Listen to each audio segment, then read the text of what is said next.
Que el Dios Todopoderoso, el Dios Altísimo de los cielos le bendiga, queridos amigos y hermanos. Aquí una vez más su hermano Sonny, una enseñanza más de la Sagrada Escritura y aprovechando la oportunidad que Dios nos da para presentar las profecías de los últimos tiempos. Hoy tenemos el tema, los últimos tiempos. No es más que la historia de lo que es el futuro, lo que está descrito en la palabra de Dios, y solamente queremos robarte unos minutos, menos de una hora. Nos prestes tus oídos, pongamos atención a lo que nos trae la palabra de Dios. Aprovechamos para darle el saludo de parte de la Iglesia Evangélica La Vida Verdadera desde Panamá a todos los hermanos de Norte, Sur, Centroamérica y los diferentes países donde pueda que llegue este programa. Depende de ti, que si tú le das tu like ahí, este programa lo vean muchas más personas. Recuerde que este canal no lucra con la palabra de Dios. No vendemos nada, no te pedimos que nos mandes nada de dinero, no pedimos nada de esas cosas. Solamente nos interesa que aprendas juntamente con nosotros sobre la palabra de Dios, a escudriñar la Sagrada Escritura. Hoy tenemos el tema, nuevamente repito, los últimos tiempos. Pongamos atención, pues estamos en los tiempos peligrosos. Son los últimos momentos de la iglesia aquí en la tierra. Y muy pronto será levantada en un abrir y cerrar de ojos.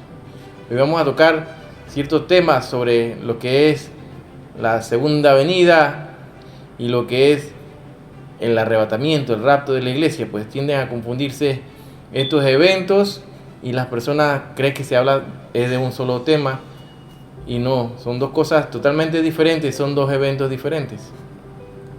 Vamos a ver también un poco de noticias. Pues el reloj profético de Dios sigue siendo el pueblo de Israel y nuestras miradas tienen que estar hacia lo que está ocurriendo en Israel. Pues todo anuncia que el rapto de la iglesia está por darse. Así que no perdamos tiempo y vamos a entrarle de una vez al programa. Hoy tenemos el tema, los últimos tiempos. Llama a tu vecino, tu esposo, esposa, tus hijos, hija, y ponte ahí como de tu casa. Y lo invito a que anoten y aquí citamos la palabra de Dios mucho.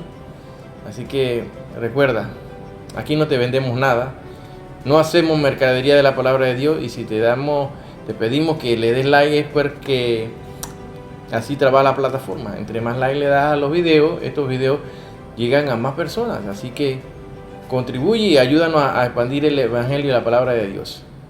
No te quedes ahí de brazos cruzados sin hacer nada. Haz tu parte también. Porque es mejor que el Señor nos encuentre trabajando. La verdad, trabajando duro, llevando la palabra de Dios. Pues los obreros son pocos. La mía es mucha y los obreros son pocos. Y así conviértete en un obrero, trabajando fuerte, llevando la palabra de Dios. Sin adulterarla, sin cambiarla. Así que prestemos atención. Vamos a comenzar en el tema de hoy, los últimos tiempos. Comencemos. Comencemos con algo de noticia. Yendo allá hacia Medio Oriente, donde están las cosas que arden, Israel empieza a inundar los túneles de Gaza. Esto constituye un posible jaque mate para su ecosistema. Esto es lo que se está registrando. Últimamente están utilizando también agua de mar para inundar todos estos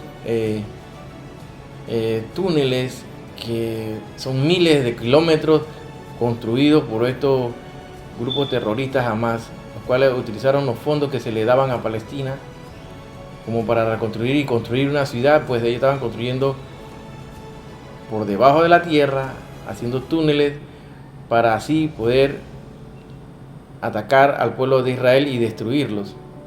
Ese es el pensamiento de ellos. Israel inunda así con agua entonces del mar algunos túneles de Hamas bajo la franja de Gaza, como podemos ver. Aquí vemos un soldado del ejército israelí frente a la entrada de un supuesto túnel que va a ser entonces inundado con agua de mar. Así dice en la noticia sobre esta guerra en Gaza, las fuerzas de defensa de israelí, o sea la FDI, han informado este martes que a lo largo de las últimas semanas han inundado con agua de mar algunos de los túneles subterráneos excavados por el movimiento de resistencia islámica Hamas bajo la franja de Gaza en el marco de la campaña militar puesta en marcha tras los ataques de las milicias palestinas de comienzos de octubre. Según ha detallado las autoridades militares en su página web oficial, varias unidades castrenses junto a empleados del Ministerio de Defensa desarrollan una serie de herramientas para inyectar agua de gran caudal en los túneles de Hamás en la Franja de Gaza, como parte de la estrategia israelí para acabar con los túneles de la milicia palestina. El ejército israelí ha detallado que antes de anegar los túneles llevan a cabo controles preventivos, profesionales y exhaustivos, así como análisis del suelo y del sistema del agua en la zona para así evitar contratiempos. Es por esto que desde la FDI han incidido en que no han inundado todos los túneles, pues algunos no son adecuados para la tarea. Si estamos viendo que se están utilizando todo este tipo de estrategias, ¿no?, para destruir estos túneles que han sido como depósito para armamento bélico, para destruir y asesinar a judíos. Ya para el día de hoy, que hoy estamos grabando este programa hoy es 2 de febrero, ya se cumplen ya cerca ya de 119 días de la guerra de Israel contra Hamás. Han así caído en la estadística los israelíes un total de 1.300 fallecidos, soldados caídos unos 561, rehenes en manos de Hamás 136, israelíes desplazados 217.921 y los reservistas también ahí vemos los 300.000. Qatar, por otra parte, aseguró que Hamás dio un visto bueno positivo a la propuesta de acuerdo con Israel para la liberación de rehenes, la cual continúa analizando y sobre lo que aún falta que se dé una respuesta. Una delegación de Hamás, dirigida por Ismail Haniyeh, llegó al Cairo este día a fin de conversar con funcionarios egipcios sobre la propuesta. Joe Biden firmó una orden ejecutiva para sancionar a 4 extremistas israelíes involucrados en violencia sobre palestinos en Judea y Samaria. Los 4 individuos fueron identificados como David Shazdai, Eitan Tangil, Shalom Chiserman y Inon Shazdai, y que fue uno de los sujetos que lideró los actos vandálicos contra los palestinos. Se están dando cosas también, ¿no?, que no hay que pasar también por alto, desapercibido. Así que vemos aquí en el Enlace Judío, donde Galán promete que tropas de Israel avanzarán hasta Rafah, en el extremo sur de Gaza, así como lo estamos viendo. Hamás da confirmación positiva inicial a la propuesta de acuerdo con Israel. Una delegación de altos funcionarios de Hamás llegó al Cairo este jueves para conversar con funcionarios egipcios sobre un posible acuerdo con Israel para la liberación de los rehenes. Así lo informó The Times of Israel. Según indicó el portavoz, la Cancillería de Qatar, Israel ha dado su aprobación a la propuesta de acuerdo y desde Hamás se ha recibido una inicial confirmación positiva al respecto. Esta delegación está encabezada por el líder político de Hamás, Ismail Haniyeh, que vive en Qatar. Obviamente estos terroristas, los cabecillas, los jefes, viven en Qatar, en mansiones lujosas, en hoteles lujosos, con todos los beneficios de la tecnología, con todas las comodidades que tú te puedes imaginar, mientras que los otros pueblos palestinos, que ellos obligan a que se maten o que se suiciden, porque es cometer suicidio, los mandan a que vayan por delante y peleen por su causa, mientras que ellos ya están echándose fresco y viviéndola súper bien. Estos miembros, esta delegación también incluye a Moussa Abu Marzoka y Khalil Al-Hayya, que informó el medio de noticias Al-Rabi con sede en Qatar, citando una fuente egipcia anónima. Pero todos estos viven allá, viven súper bien. Los funcionarios de Hamás se reunieron con el jefe de inteligencia egipcia, el mayor general Abbas Kamel, para discutir los detalles así de esta propuesta de acuerdo a los rehenes que fue presentada al grupo terrorista de Gaza a principios de esta semana por mediadores cataríes y egipcios. La propuesta del acuerdo fue elaborada durante una reunión en París la semana pasada en presencia de funcionarios israelíes y estadounidenses, así como de negociadores cataríes y egipcios. Esta propuesta también fue discutida por el Gabinete de Guerra israelí a principios de esta semana y se discutirá nuevamente este jueves. En el Cairo, las partes negociadoras deben discutir la duración de posibles treguas, entre otros detalles, incluido el número de prisioneros de seguridad palestinos que Israel debe liberar a cambio. Según Khan, los mediadores cataríes y egipcios están presionando para que se haga una pausa prolongada en los combates que duraría más de 2 meses y que no terminaría antes de lo último del día del mes sagrado musulmán de Ramadán, que será este marzo y abril. Sin duda alguna es para prepararse y buscar más municiones y matar más judíos. Esto ellos no saben qué de tregua. Citando un borrador de acuerdo al propuesto leído por funcionarios involucrados en las conversaciones, The Wall Street Journal reportó que Estados Unidos está presionando para lograr un acuerdo de alto al fuego que podría detener la guerra en Gaza, el tiempo suficiente para paralizar el impulso militar de Israel y potencialmente preparar así el escenario para una tregua más duradera. El acuerdo de 3 partes de ambas partes están considerados comenzaría con una tregua de 6 semanas en la que se exigiría a Israel que pusiera fin a todas las operaciones militares, incluida la violencia con drones. Sí, cómo no, ¿verdad? Así es, para aprovecharse y hacer más daño. Jamás liberaría a todos los rehenes, dice, y civiles, y los civiles palestinos de Gaza podrían moverse libremente en la franja. Ayuda humanitaria que actualmente prácticamente no puede llegar a la parte norte de la franja podrían distribuirse sin limitaciones. Durante la segunda etapa del acuerdo, las mujeres soldados de la FDI serían liberadas a cambio de una mayor ayuda humanitaria, asegurando que los hospitales, los servicios de agua y las panaderías pudieran también reanudar sus operaciones con normalidad. Hamas también ha exigido que Israel libere a 150 prisioneros de seguridad palestinos por cada rehén. Imagínense esos cambios. Según el informe, añadiendo en esta proporción es una de las cuestiones en discusión. En la tercera y última etapa del acuerdo, Hamas devolvería a todos los hombres que considera soldados de la FDI, lo que incluye a todos los civiles cuya edad los haga elegibles para el servicio de reserva. Hamas también devolvería los cuerpos de los rehenes muertos, de los que hay al menos 29 durante esta etapa final. Bueno, estos acuerdos, como vemos, son unos acuerdos que son difíciles de aceptar porque son como en una sola dirección y beneficio de una sola dirección. Netanyahu enfatizó el miércoles que Israel no aceptará un acuerdo a cualquier costo y que no pondrá fin a la guerra, no retirará a la FDI de la Franja de Gaza ni liberará a miles de terroristas. Esa es la declaración de Netanyahu. Además, jamás podría negarse a liberar un pequeño grupo de rehenes y en cambio retenerlo como moneda de cambio futura o como escudos humanos, que es lo que ellos hacen siempre. El plan informado por una tregua de 6 semanas sería la pausa más larga en los combates desde el 7 de octubre. Entonces, esto está por verse, hermano.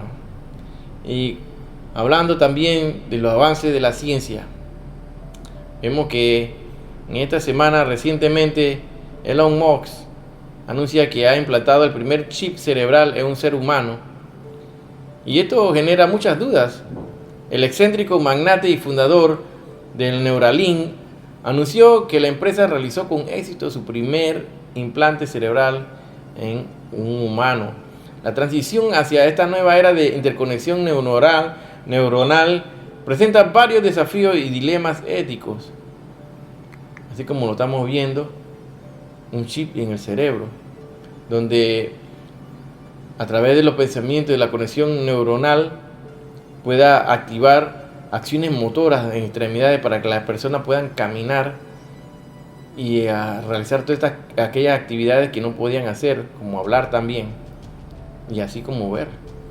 Este excéntrico fundador del Neuralink, Elon Musk, que esto fue un éxito, el primer implante cerebral en un humano por parte de esta empresa emergente, dice, destacando el lunes a través de una publicación en la plataforma de las redes sociales X, ahora se llama, lo que antes se conocía como el Twitter, que el paciente se encuentra en un satisfactorio proceso de recuperación. Así que todos estos avances estaban descritos ya desde antes en la Sagrada Escritura, pues dice la palabra de Dios que en los últimos tiempos la ciencia se multiplicaría, la ciencia aumentaría. La ciencia ha aumentado grandemente. Moss complementó su mensaje en la red social resaltando que los resultados preliminares indican una prometedora detección de picos neuronales, lo que augura un futuro prometedor para esta tecnología. Así vamos a ver que se va a controlar a través de estos dispositivos la mente humana. El estudio Prime del startup, una investigación de una interfaz cerebro-computadora inalámbrica, tiene como objetivo principal evaluar la seguridad tanto del implante como del robot quirúrgico empleado en el procedimiento. Este estudio pretende verificar la funcionalidad de la interfaz, la cual, según se detalla en el sitio web de la compañía, permitiría a individuos con cuadriplegia, parálisis de las 4 extremidades, controlar dispositivos electrónicos únicamente con sus pensamientos. Ahí vemos y la neurocirujana Jocelyn Bloch del centro hospitalario de la universidad haciendo estas pruebas, poniendo a una persona cuadriplégica o parapléjica a caminar. Concretamente, se utilizan algoritmos de inteligencia artificial adaptativa, las cuales van a llevar la intención de que las personas se comiencen a movilizar y a caminar. Concretamente, este estudio tiene como objetivo evaluar la seguridad de nuestro implante y del robot quirúrgico R1, además de examinar la funcionalidad inicial de nuestra BCI para permitir a personas con parálisis controlar dispositivos externos mediante el pensamiento. Así lo afirma la compañía. Así que estamos viendo todas estas cosas que están ocurriendo. El dispositivo desarrollado por Neuralink se caracteriza por contar con una avanzada matriz 1.024 electrodos, o sea, 1024 electrodos diseñados para captar con gran precisión las sutiles fluctuaciones de la actividad neuronal. La colocación de este dispositivo en el cerebro es un proceso altamente técnico que requiere de un robot quirúrgico, dada la precisión submilimétrica que se necesita para evitar daños a las delicadas estructuras cerebrales y asegurar así la correcta interacción con las señales neuronales. La tecnología BCI e interfaz cerebro-computadora persigue un futuro en el que el pensamiento humano tenga la capacidad de interactuar directamente con dispositivos electrónicos, permitiendo al usuario ejecutar diversas tareas mediante la simple voluntad de su mente, desde la navegación por internet hasta la comunicación telepática entre individuos, una aspiración que Elon Musk ha contemplado durante años y ha capturado la imaginación de millones. Es así el implante que ya se ha implantado en el primer cerebro humano y con gran éxito. Sin embargo, la transición hacia esta nueva era de interconexión neuronal no está exenta de desafíos y dilemas éticos. La posibilidad de acceder y manipular directamente la actividad cerebral plantea preguntas fundamentales sobre la privacidad, la autonomía y la seguridad de los individuos. Estos riesgos palpables y significativos nos indican a un ejercicio de reflexión crítica y a un abordaje cauteloso de esta tecnología, manteniendo un sano escepticismo ante sus potenciales repercusiones en la sociedad y en la esencia misma de la condición humana. Sin duda alguna, este no es el primero. También es importante mencionar que el Neuralink no lidera la carrera hacia la innovación de la interfaz cerebro-computadora al llegar a la fase de ensayo clínico. Una empresa emergente en Estados Unidos conocida como Synchron ya había logrado implantar el dispositivo en 5 pacientes para julio de 2022. Según las declaraciones de la compañía, estos pacientes fueron capaces de realizar actividades como la comunicación por correo electrónico, el envío de mensajes de texto, entre otras cosas, mediante el uso de este implante. Entonces estamos viendo cómo la ciencia se ha ido avanzando y avanzando. Y es cumplimiento profético lo que dice la palabra de Dios y que nos alertan de que estamos en los últimos tiempos. Estamos previo al rapto. ¿Y cómo distinguir entonces cuando nos hablan del rapto y nos hablan de la segunda venida de Cristo? Tenemos que saber diferenciar y con bases bíblicas de que cuando hablamos del rapto o el arrebatamiento, quienes se han levantado mucho que niegan el rapto y quieren arrancarle esa bienaventuranza que habla Tito sobre que nuestro Redentor va a recogernos a todos de un abrir y cerrar de ojos. Es confundir entonces el término griego del cual se origina la palabra rapto o raptiori del italiano o del latín, que viene de la palabra griega harpazo, que quiere decir arrancar súbitamente con fuerza de la tierra, extraer, sacar fuera de la tierra.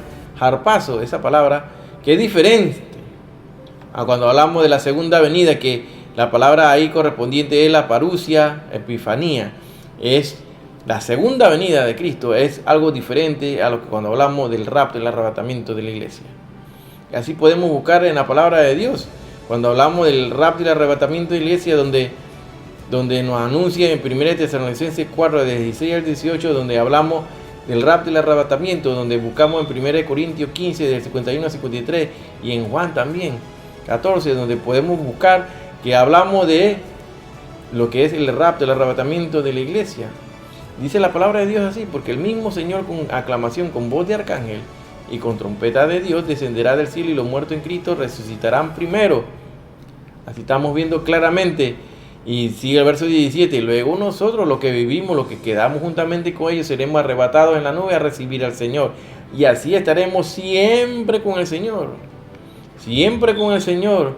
Y se tiende a confundir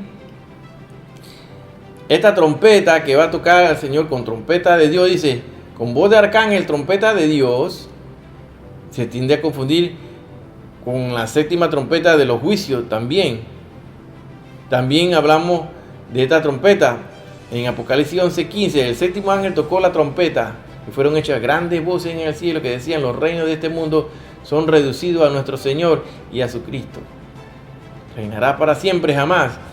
Estamos claramente identificando aquí que son un ángel, es un ángel que toca aquí la trompeta, y no es el Señor Jesús el que toca la trompeta. Así que no puedes confundir esta trompeta con la trompeta que toca el Señor en el momento que se dé el rapto. Así, de manera tal, cuando el Señor venga, entonces en su segunda venida, el Señor no se quedará en el cielo, el Señor bajará y tocará la tierra. ¿Y dónde será eso? Pondrá sus pies sobre el monte de los olivos. Y así lo podemos buscar en el libro de Zacarías 14:4. Leamos: y se afirmarán sus pies en aquel día sobre el monte de los olivos, que está enfrente de Jerusalén, a la parte del oriente, y del monte de los olivos.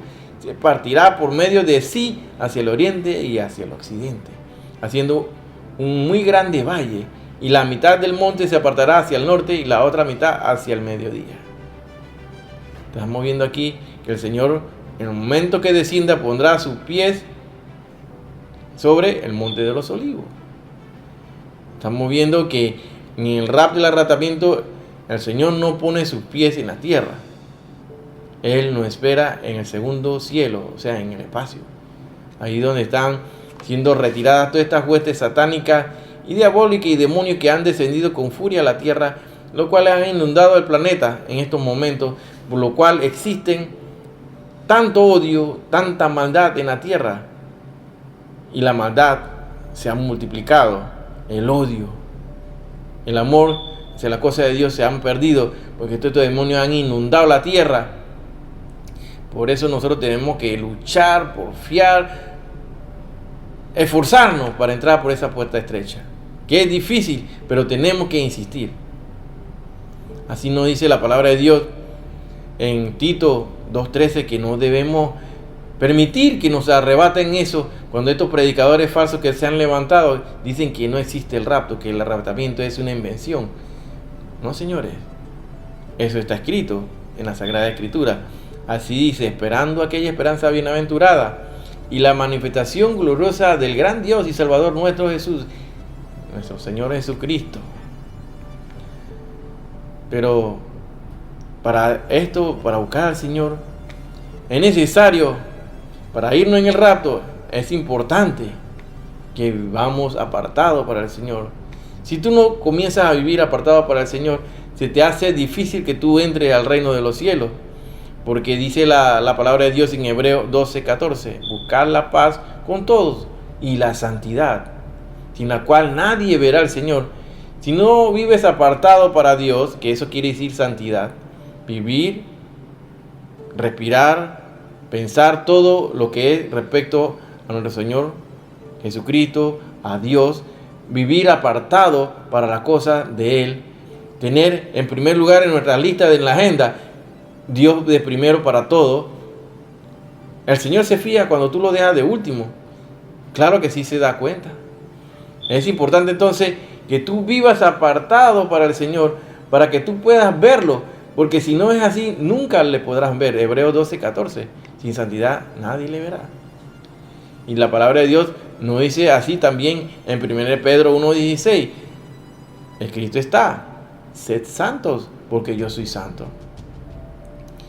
De manera tal que si tú no vives apartado para las cosas de Dios, si tú estás mezclándote con el mundo y quieres hundirte más en el pecado, es tu decisión, porque nadie te está obligando.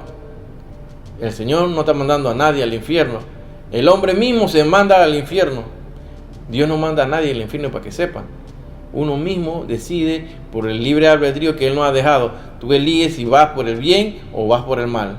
Tú tienes que decidir vivir en santidad si quieres ver al Señor. Sin santidad nadie puede verle. Dice la palabra de Dios que los discípulos le preguntaron, y concentrándonos ahora en Mateo capítulo 24, estas 3 preguntas importantes que los discípulos le hacen al maestro.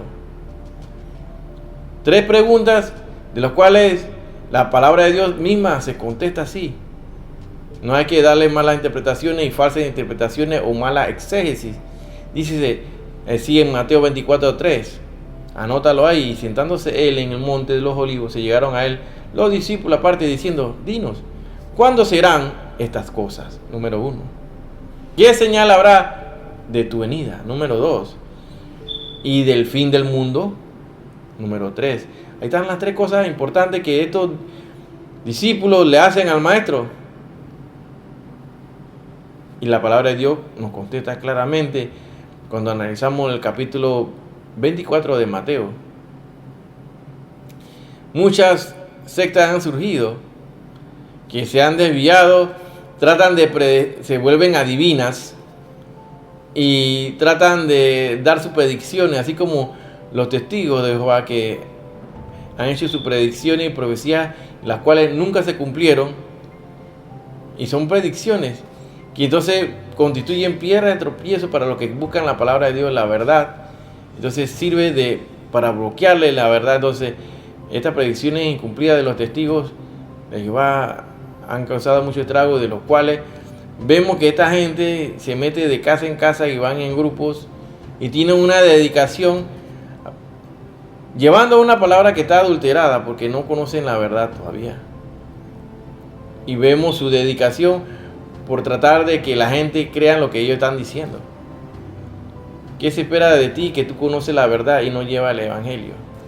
Es importante que tengamos claro todo el cronograma, la cronología de los procesos, de los tiempos proféticos de los cuales estamos viviendo, porque estamos en los últimos tiempos. Y el pueblo de Dios, la iglesia, no se ha enterado en qué momento está viviendo, qué eventos proféticos se están dando o qué eventos proféticos están por darse. Así la palabra de Dios nos habla de las profecías, que es importante, porque el Espíritu de Jesucristo es el Espíritu de la profecía. Y el Señor nos dejó su libro escrito ahí en el libro de Revelaciones, conocido como el libro de Apocalipsis. Libro que todo cristiano debe conocer a la perfección. No debe tener miedo ni asustarse. Al contrario, debe sentir más ánimo, curiosidad y ser inspirado por lo que está escrito allí, para avisarle al resto de la humanidad de que el tiempo está por acabarse. Los últimos tiempos de la iglesia aquí en la tierra. La palabra de Dios es fiel y verdadera. Así nos dice Mateo 24:32, y es una parábola de la cual hemos hablado en múltiples ocasiones. Aquí vemos la parábola de la higuera. ¿Cuándo ocurrirán estas cosas?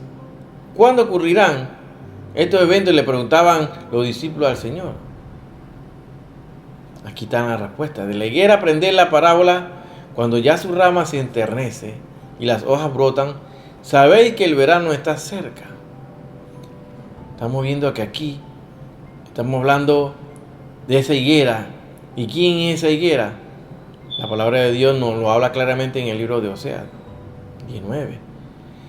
Vemos aquí en el verso 33 de Mateo 24, estamos analizando este capítulo. Así también vosotros, cuando viereis todas estas cosas, sabed que está cercano a las puertas. ¿Quién está cerca? El verano. De cierto os digo que no pasará esta generación hasta que todas estas cosas acontezcan. Todas estas cosas que tienen que pasar van a ocurrir. ¿Quiénes serían esos que van a ver todos estos eventos que dice la palabra de Dios que ocurrirían en los últimos tiempos?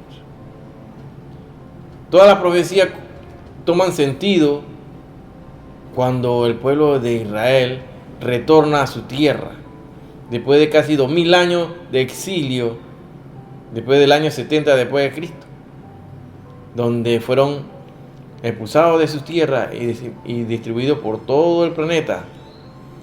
Cuando regresan y hacen la alía, que es conocido así en términos hebreos, es cuando cobran sentido las profecías bíblicas.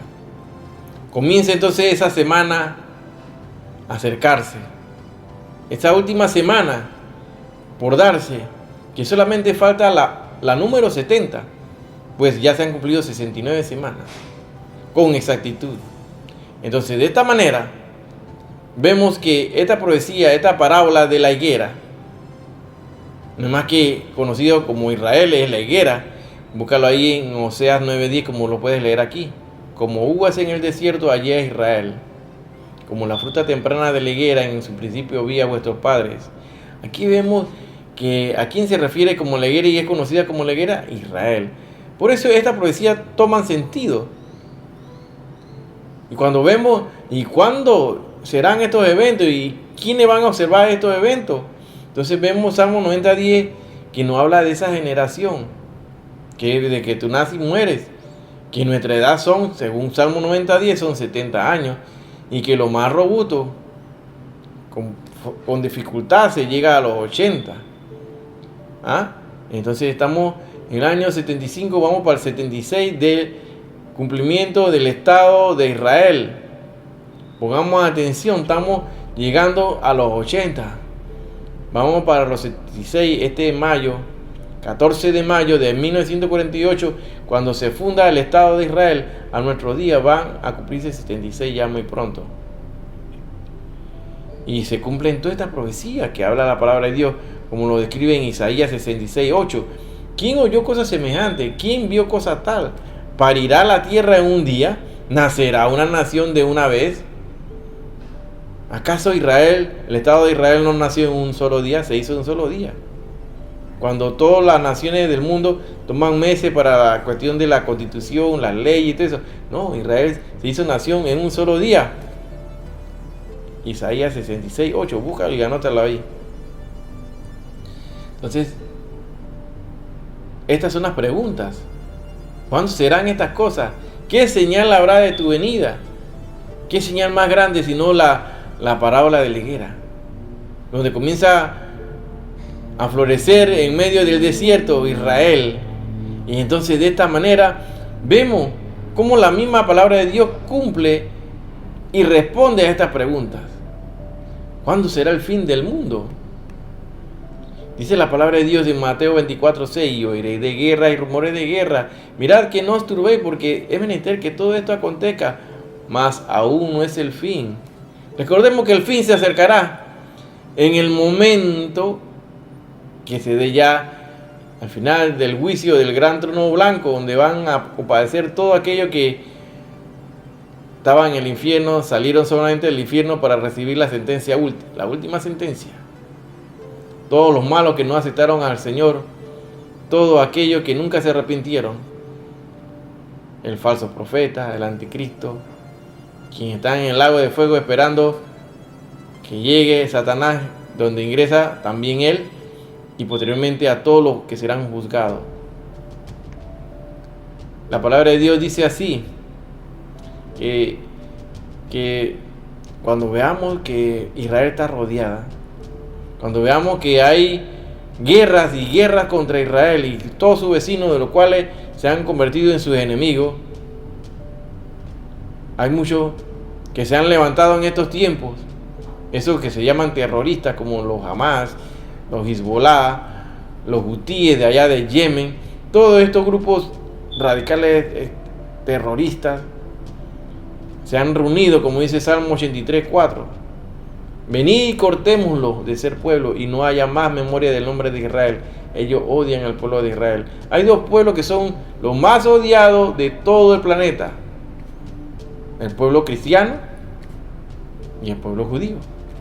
Son los pueblos más odiados, los que han sufrido más asesinatos, crímenes y crímenes que se han cometido en el nombre de Dios. Millones de cristianos han muerto, y con la dichosa Santa Inquisición, donde murieron millones también de cristianos, así como los judíos han muerto millones también, por todo esto que son radicales, son conocidos así también y detallados en la historia como anticristos, que van en todo lo que es defendiéndose y haciéndolo en el nombre de Dios, asesinen a gente. En Hebreo 9:28 nos dice: así también Cristo fue ofrecido una sola vez para llevar los pecados de muchos, y aparecerá por segunda vez sin relación con el pecado para salvar a los que le esperan. El Señor está muy pronto a llegar. Es necesario aprovechar todos los medios de comunicación que se nos permita para llevar la palabra de Dios, pues ya son muchas las señales que se están dando con todas estas guerras. Todas estas guerras donde alojan a terroristas, así como en el Líbano, donde se va a cumplir la profecía de Dios, donde se supone representa Jebal, donde está Tiro, la destrucción de Damasco en Siria, la destrucción de las tiendas de los edomitas allá lo que es Jordania. Dice la palabra de Dios en Isaías 17:1, profecía sobre Damasco: he aquí que Damasco dejará de ser ciudad y será un montón de ruinas. Esto es ya casi cumplimiento profético. Es importante que siempre tengas en cuenta de que cuando tú bendices a Jerusalén, cuando tú bendices a un judío, tú eres bendecido. Pero nunca se te mete en la cabeza maldecir a un judío, porque serás maldito. Así lo dice Génesis 12:3. Siempre tenemos que estar pidiendo por la paz de Jerusalén, porque así dice: sean prosperados los que te aman. Los que amamos a Israel seremos prosperados, y así somos prosperados, hermano. Vemos todos estos ataques que se están dando estos grupos hutíes en Yemen, al sur de Arabia Saudita, donde han atacado a todos estos buques que van por el Mar Rojo, y lo que están afectando es la economía mundial con estos ataques, queriendo atacar y destruir también al hermano mayor de Israel, que es Estados Unidos, de los cuales han recibido reveses fuertes. Y esta es una guerra que está en pie en estos momentos.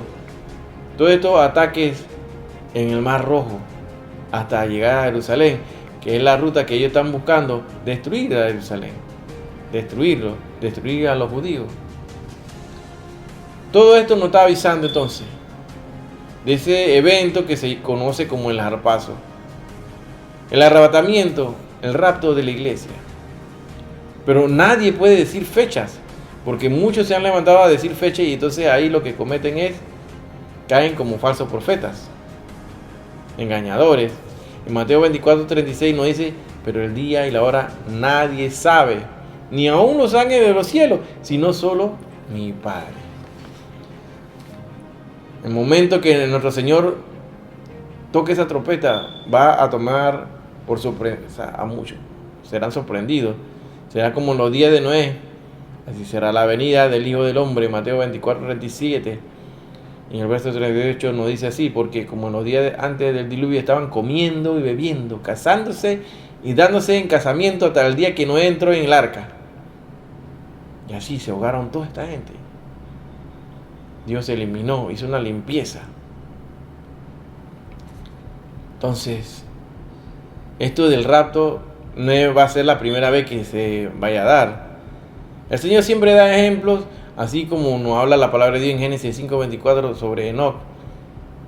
Caminó pues Enoc con Dios y desapareció porque le llevó Dios. Así nos habla en Hebreos también 11:5.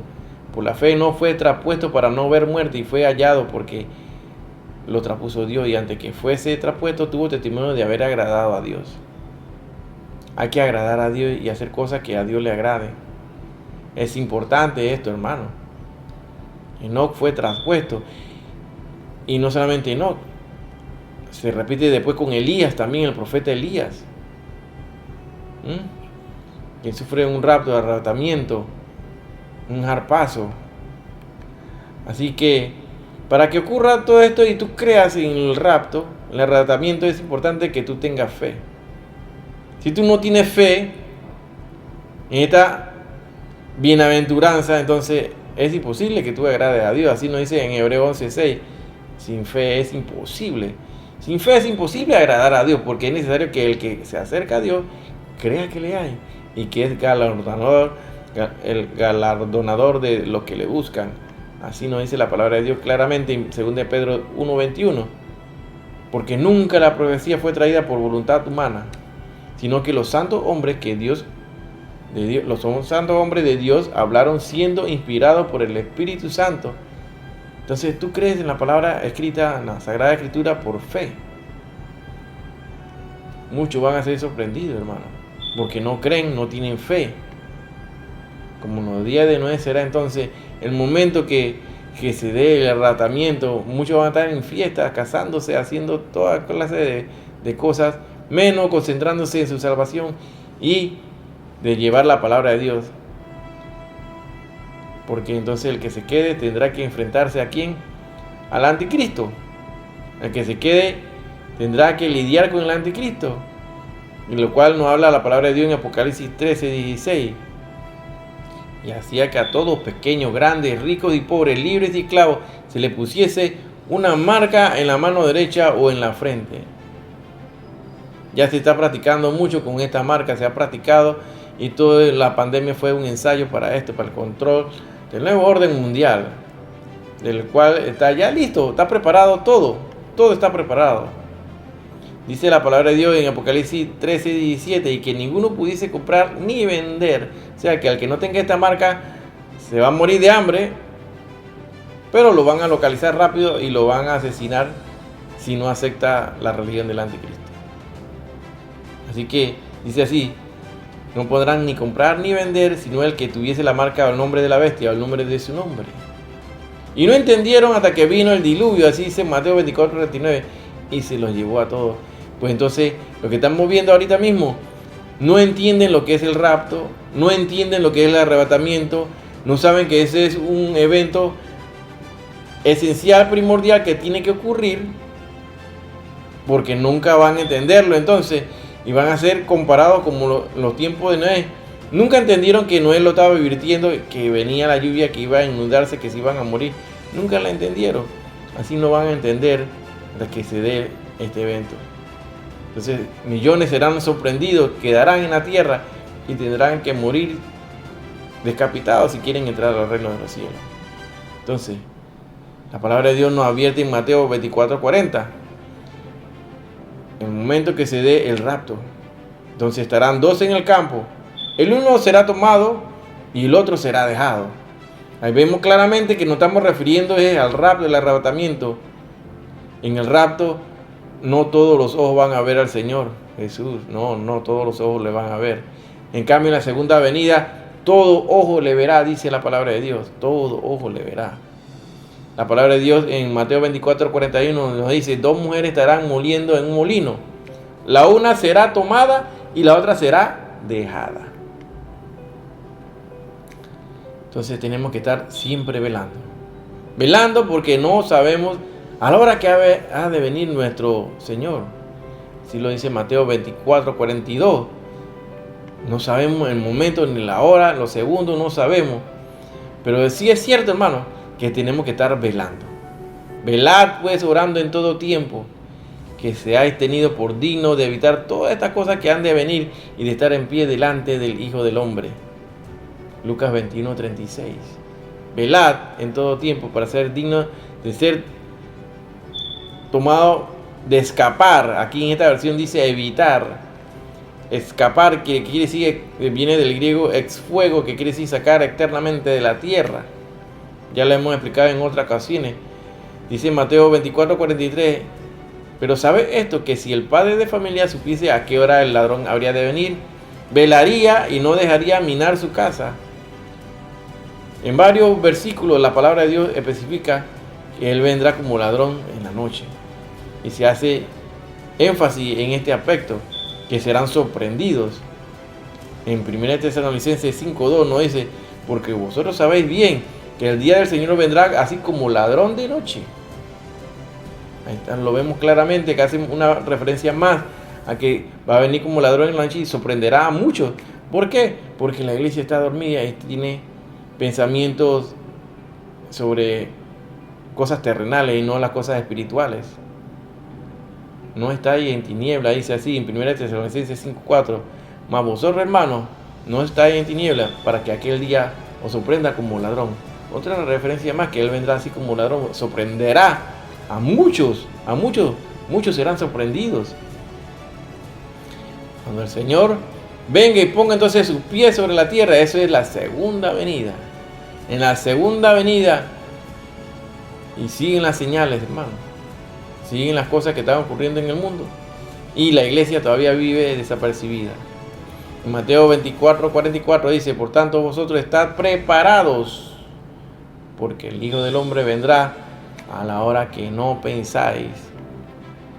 Muchos están cogiendo los mangos bajitos, piensan que tienen tiempo, pero nadie tiene el tiempo comprado en esta tierra, porque la vida es como la neblina que hoy está y mañana no está. La gente hace planes a largo plazo, que voy a hacer aquello, y el Señor le pone un día de finiquito, esto se terminó hasta aquí, hasta ahí que llegaste. El que decide es Dios.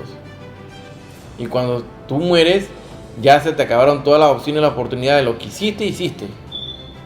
Pero si no hiciste nada por la cosa de Dios, no te preocupaste por tu salvación, no hiciste nada, no vas a tener ni una excusa cuando llegas allá al juicio del gran trono blanco. ¿Qué hiciste? Toda tu vida pasará por una televisión. Ahí se verá qué tanto mal hiciste, qué bien hiciste. Todo pasará allí. Y dice la palabra de Dios que muchos estarán ahí, que son líderes actuales, que son esta mega iglesia, que tienen muchos seguidores, que se pasará su vida ahí frente a la pantalla y dirán, Señor, Señor, querrán entrar al reino de los cielos. Pero ¿qué dice la palabra de Dios en Mateo 7:21? No todo el que me dice Señor, Señor entrará al reino de los cielos, sino el que hace la voluntad de mi Padre que está en los cielos. Por eso es importante cumplir la voluntad del Señor, vivir de acuerdo a la ley. Y muchas veces nosotros nos apartamos, nos desviamos del camino que el Señor nos ha trazado por mera presión de la voluntad humana, no solamente por el raciocinio humano, sino por que tú decides sin tomar en cuenta a Dios. Entonces ocurren todos los desastres, las cosas malas comienzan a salir mal, y todo lo que comienza mal terminará mal. Así dice la ley de Murphy, ¿no?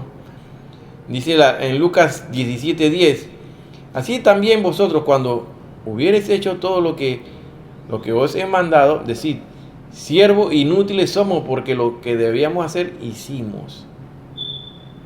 ¿Qué quiere decir esto, hermano? Que tú nunca te puedes creer que tú has hecho demasiado, que tú eres súper bueno, que tú haces y que tú haces y que tú haces y que tú haces. Siempre te vas a tener que declarar, como dice aquí en Lucas 17:10, siervos inútiles somos, porque no hay ninguno perfecto, solamente el que está allá arriba. No hay ningún justo, solamente uno, y ese es el Señor. No hay ningún otro justo. Todos somos pecadores, todos fuimos destituidos de la gloria de Dios. La palabra de Dios es clara y nos lo advierte. Y así que, si tú crees que tú eres súper bueno, que tú haces muchas cosas buenas obras de caridad, donas dinero, ayuda a los huérfanos, ayuda a las viudas, y haces, eso no es suficiente para que tú entres al reino de los cielos, porque por nuestras obras no somos salvos por la gracia de Jesucristo. Somos salvos por la gracia de Jesucristo, por la sangre que Él derramó en el Calvario, el cual nos va a limpiar de todas esas asperezas, todas esas manchas negras, rojas, chocolate, todo lo que tengamos en nuestro vestido de lino, se emblanquecerán por la sangre de Cristo. Y cuando tú piensas que ¿por qué habla de la palabra de Dios? Si no guarda los mandamientos de Dios, o hace esto, pero tú te estás fijando y haciendo juicios cuando tú no debes hacer juicios. Porque con los juicios que tú haces, así mismo vas a ser juzgado tú. Con la vara que medís, será medido. Entonces, nadie puede juzgar. Nadie puede creerse más que el otro, que yo sí puedo hablar de Dios, tú no puedes hablar de Dios. Dios va a utilizar siempre al que le place. Al que le place, Él va a utilizar para llevar su palabra. No creas que porque tú eres la mujer o el hombre más santo, tú vas a seguir siempre en ese puesto y tú eres superior a los demás. No. Aquel que se cree muy superior por sí, en sí mismo, debe bajarse de esa nube, porque esos que están allá arriba se caen rapidito y se tragan después las palabras, pues, porque se creen superiores, una raza superior. Nadie se puede creer más que uno que otro. Dios no hace acepción de personas. Muchos me dirán en aquel día: Señor, Señor, no profetizamos en tu nombre, y en tu nombre echamos fuera demonios, y en tu nombre hicimos muchos milagros. Mateo 7:22. No dice claramente allí que toda esta gente que está viviendo con plenitud lo que conocemos como la apostasía. La famosa apostasía, donde muchos líderes religiosos están lucrando con la palabra de Dios, engañando a las almas, adulterando la palabra de Dios, haciendo del evangelio un evangelio light, un evangelio que solamente hablan cosas bonitas al oído y puro emprendimiento humano de la mente, de control mental, de positivismo, de que confiésalo con tu boca y lo tendrás. O sea, que en tu boca está el poder. No, el poder está en nuestro Señor, en la sangre de Cristo. Todo lo que tú pidas tienes que hacerlo pidiéndole a nuestro Señor Jesucristo de acuerdo a su voluntad y su misericordia. El Señor le va a responder a todos aquellos que estén allá diciéndole así. Entonces le responderé, aquí dice en esta versión: protestaré: nunca os conocí, apartados de mí, obradores de maldad. Mateo 7:23. Entonces es importante, hermano, que nuestro pecado, por muy grande que sea, el Señor lo puede perdonar. El hombre pone los límites. El hombre que pone los límites: no, Dios no te perdona eso. El hombre que comienza a inventar cosas que no están escritas en la palabra de Dios, no están escritas en la Biblia. En Isaías 1:18 dice: venid luego, dirá Jehová, y estemos a cuenta. Si vuestros pecados fueran como la grana, como la nieve serán emblanquecidos. Si fueren rojos como el carmesí, vendrá a ser como blanca lana.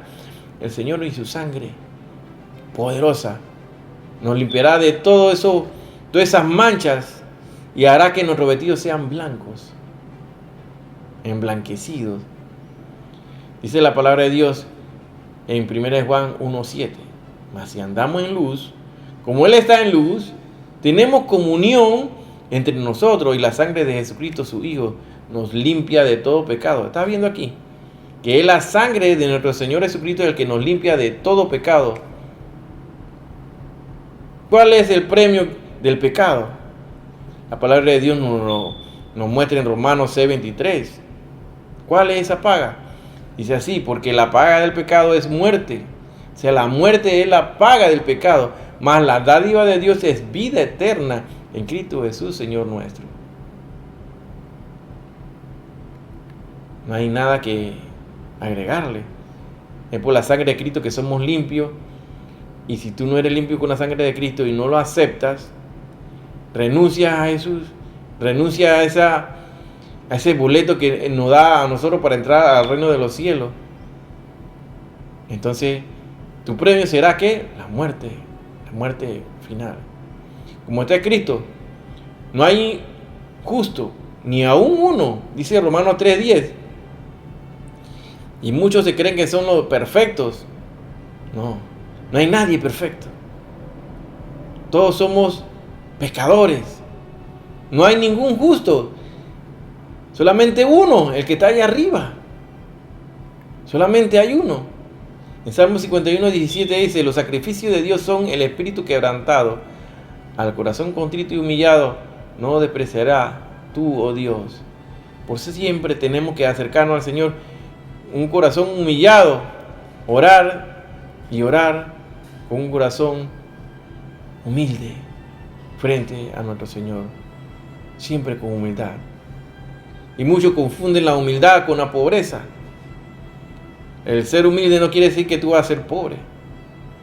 Si dijéramos que no tenemos pecado, nos engañamos a nosotros mismos y no hay verdad en nosotros, como dice 1 Juan 1:8. Dice la palabra de Dios en Isaías 1:18 y lo leímos: venid luego, dirá Jehová, estemos a cuenta. Si vuestros pecados fueran así como la grana, como la nieve serán emblanquecidos. La sangre de Cristo nos limpia. Solamente tenemos que confesarlo, confesar nuestro pecado, como dice 1 Juan 1:9.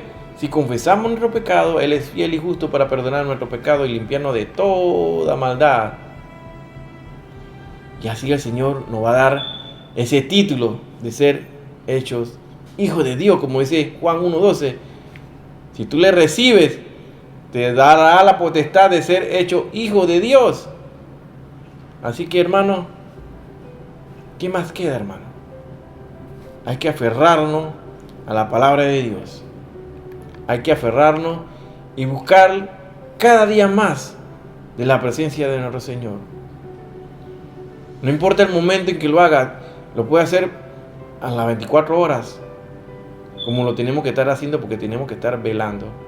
Porque el rapto, el arrebatamiento, que es diferente a la parusia, a la epifanía, que es la segunda venida de Cristo, son dos cosas totalmente, dos eventos que están separados por 7 años. Entonces, es importante que conozcas qué es el rapto, que conozcas qué es la segunda venida y que estamos a punto de que comience la semana 70 que habla Daniel capítulo 9. Así que, hermano, hasta aquí es la enseñanza del día de hoy. Necesito que nos ayudes, hermano, a compartir la palabra de Dios a aquellos que no conocen y no están apercibidos, a advertirles de que el tiempo ya se ha cumplido. Estamos en los últimos tiempos. Cristo viene por su iglesia. Tenemos que estarnos preparando. Alistémonos, hermanos, porque ya Él está a las puertas. Está por tocar esa trompeta, que no todos van a escuchar esa trompeta. Así que seamos de ese grupo que insistimos por entrar en esa puerta estrecha, que es difícil, que no es fácil de entrar. Así que estamos a tiempo de corregir nuestros pasos. Aceptemos a nuestro Señor Jesucristo como nuestro Salvador. Confesémoslo con la boca que Él es nuestro Salvador, por siempre y para siempre. Shalom, shalom, alejín. Nos vemos la próxima semana. Y si Cristo no ha venido.